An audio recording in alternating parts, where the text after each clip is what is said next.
नीले सियार की कहानी। एक बार की बात है, जंगल में बहुत तेज हवा चल रही थी। तेज हवा से बचने के लिए एक सियार पेड़ के नीचे खड़ा था और तभी उस पर पेड़ की भारी शाखा आकर गिर गई।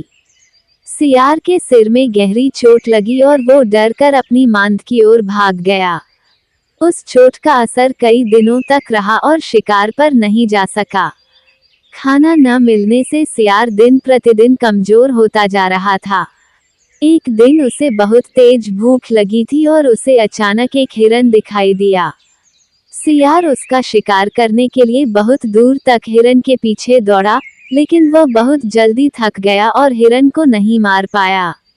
सियार पूरे दिन भूखा प्यासा जंगल में भटकता रहा, लेकिन उसे कोई मरा जानवर भी नहीं मिला जिससे वह अपना पेट भर सके। जंगल से निराश होकर सियार ने गांव की ओर जाने की ठानी।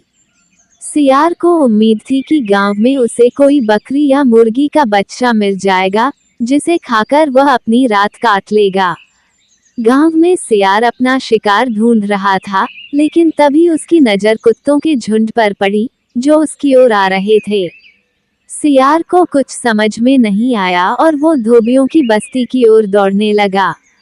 कुत्ते लगातार भौंक रहे थे और सियार का पीछा कर रहे थे। सियार को जब कुछ समझ नहीं आया, तो वह धोबी के उस ड्रम में जाकर छुप गया, जिसमें नील घुला हुआ था। सियार को न पाकर कुत्तों का झुंड वहां से चला गया। बेचारा सियार पूरी रात उस नील के ड्रम में छुपा रहा।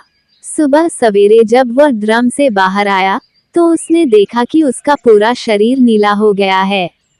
सियार बहुत चालाक था। अपना रंग देखकर उसके दिमाग में एक आइडिया आया और वो वापस जंगल में आ गया। जंगल में पहुंचकर उसने ऐलान किया कि वह भगवान का संदेश देना चाहता है, इसलिए सारे जानवर एक जगह इकट्ठा हो जाएं। सारे जानवर सियार की बात सुनने के लिए एक बड़े पेड़ के नीचे एकत्रित हो गए। सियार ने जानवरों की सभा में कहा, क्या किसी ने कभी नीले रंग का कोई जानवर देखा है? मुझे ये अनोखा रंग भगवान ने दिया है और कहा है कि तुम जंगल पर राज करो। भगवान ने मुझसे कहा है कि जंगल के जानवरों का मार्गदर्शन करने की जिम्मेदारी तुम्हारी है। सभी जानवर सियार की बात मान गए। सब एक स्वर में बोले, कहिए महाराज, क्या आदेश है? सियार ने कहा, सारे सियार जंगल से चले जाएं, क्योंकि भगवान ने कहा है कि सियारों की वजह से इस जंगल पर बहुत बड़ी आपदा आने वाली है। नीले सियार की बात को भगवान का आदेश मानकर सारे जानवर जंगल के सियारों को जंगल से बाहर खदेड़ आए।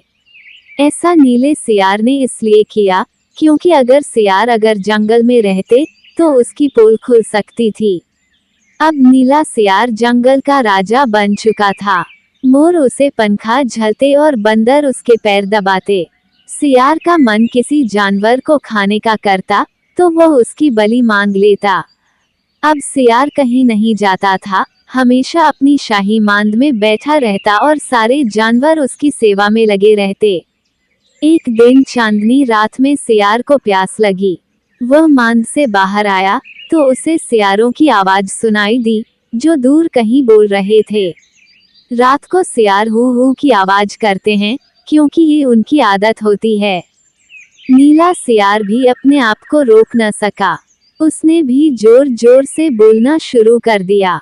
शोर सुनकर आसपास के सभी जानवर जाग गए। उन्होंने नीले सियार को हू हू की आवाज निकालते हुए देखा। तब उन्हें पता चला कि ये एक सियार है और इसने हमें बेवकूफ बनाया है। अब नीले सियार की पोल खुल चुकी थी। ये पता चलते ही सारे जानवर उस पर टूट पड़े और उसे मार डाला। कहानी से सीख, हमें कभी झूठ नहीं बोलना चाहिए। एक ना एक दिन पोल खुल जाती है। किसी को भी ज्यादा दिनों तक बेवकूफ नहीं बनाया जा सकता है।